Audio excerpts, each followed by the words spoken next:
बीड जिल्हा रुग्णालयातील अनागोंदी कारभार संपण्याचं नावच घेत नसून रुग्णांच्या उपचारातील हलगर्जीपणाच्या तक्रारींमुळे रुग्णांच्या सुरक्षिततेचा प्रश्न पुन्हा ऐरणीवर आलाय।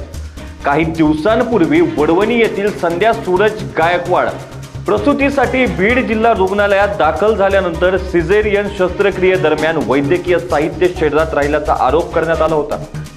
त्यानंतर संसर्ग झाल्यानं आतडे तसंच गर्भाशय काढण्याची शस्त्रक्रिया करावी लागल्याचा आरोप असून या प्रकारामुळे जिल्ह्यात संतापाचं वातावरण आहे। दरम्यान बीड जिल्हा रुग्णालयातील सेमी आयसीयू कक्षात उपचार घेत असलेल्या एका रुग्णाला सोनोग्राफीसाठी खाली आणण्यात येत असताना श्वास घेण्यास त्रास होऊ लागला। त्यामुळे रुग्णाला ऑक्सिजन मास्क लावून नेण्यात आलं। मात्र रुग्णाला ऑक्सिजन पुरवठा करणाऱ्या ह्युमिडिफायर मधील पाणी अत्यंत गढूळ असल्याचं निदर्शनास आलं, असा आरोप करण्यात आला। संबंधित कर्मचाऱ्यांच्या निदर्शनास ही बाब आणून दिल्यानंतर ह्युमिडिफायर मधील पाणी काढून टाकण्यात आलं आणि रुग्णाला नवीन ह्युमिडिफायर लावून ऑक्सिजन पुरवठा सुरू करण्यात आला, अशी माहिती आहे।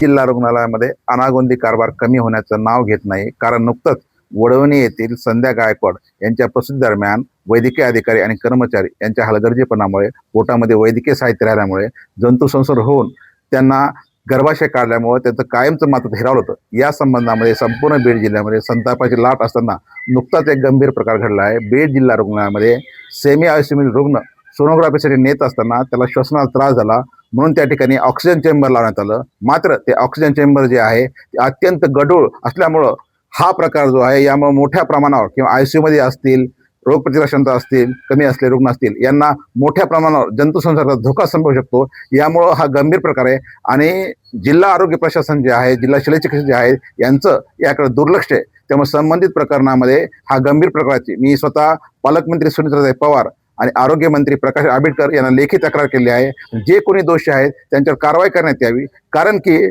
प्रश्न असा पडला की बीड जिल्हा रुग्णालयानं नेमकं माणसं मारण्याची सुपारी घेतली का, असा बीडकरांना पडलेला प्रश्न आहे।